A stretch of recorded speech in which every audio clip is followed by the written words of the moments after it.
Hello friends, இன்றைக்கி நம்ம mutual fund series edit. So first நம்ம இங்கே என்ன பார்க்க போகிறோம் அப்படின்னா, மியூச்சுவல் ஃபண்ட்ஸில் இன்வெஸ்ட் பண்ணுற மெத்தட்ஸ், எஸ்ஐபி மெத்தட்னா என்ன, லம்சம் மெத்தட்னா என்னன்றதை பார்க்க போகிறோம்.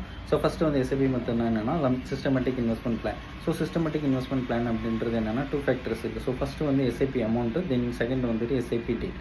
ஸோ நம்ம வந்து என்ன பண்ணுறோம் அப்படின்னா, ஒரு மந்தில் ஃபஸ்ட்டு to 31st ஒரு டேட்டை சூஸ் பண்ணுறோம், பர்டிகுலர் அமௌண்ட்டை சூஸ் பண்ணுறோம். ஸோ ஃபார் எக்ஸாம்பிளுக்கு நான் ஒரு 1000 ருபீஸை இன்வெஸ்ட் பண்ணுறேன் அப்படின்னா, நான் வந்து 5th டேட்டை வந்து நான் சூஸ் பண்ணுறேன். ஸோ என்னுடைய எஸ்ஐபி அமௌண்ட் வந்து 1000 ருபீஸ், என்னுடைய எஸ்ஐபி டேட் வந்து 5th. So every month and பேசிஸில் என்னுடைய 1000 ருபீஸ் 5th அன்றைக்கி என்னுடைய அக்கௌண்ட்லேருந்து ஆட்டோமேட்டிக்காக டெபிட் ஆகிட்டு மியூச்சுவல் ஃபண்ட்ஸில் இன்வெஸ்ட் ஆகும். ஸோ இதுதான் வந்து நம்ம சிஸ்டமேட்டிக் இன்வெஸ்ட்மெண்ட் பிளான் சொல்கிறோம். ஸோ தென் செகண்ட் வந்து lump sum method. So lump sum method வந்துட்டு என்னென்னா one time method. So one time method means என்கிட்ட சர்ப்ளஸாக ஒரு 10K இருக்குது, இல்லை எவ்வளோ அமௌண்ட் இருக்கோ, ஸோ நான் அதை ஒன் டைம் மட்டும் இன்வெஸ்ட் பண்ணுறேன். ஸோ இதுதான் வந்துட்டு லம்சம் மெத்தட். ஸோ மேஜராக என்ன டிஃபரன்ஸ் எஸ்ஐபிக்கும் லம்சமுக்கும் என்ன டிஃப்ரென்ஸ் அப்படின்னு பார்த்தோம்னா, எஸ்ஐபின்றது பர்டிகுலர் அமௌண்ட்டு பர்டிகுலர் டேட்டில் நம்ம கன்சிஸ்டண்ட்டாக ஆட்டோமேட்டிக்காக இன்வெஸ்ட் பண்ணிட்டு வரோம். ஸோ லம்சம்னா நம்மக்கிட்ட அமௌண்ட் இருந்தால் இன்வெஸ்ட் பண்ணுவோம், இல்லைனா நம்ம இன்வெஸ்ட் பண்ண மாட்டோம். ஸோ இதுதான் வந்துட்டு மேஜரான டிஃப்ரென்ஸ்.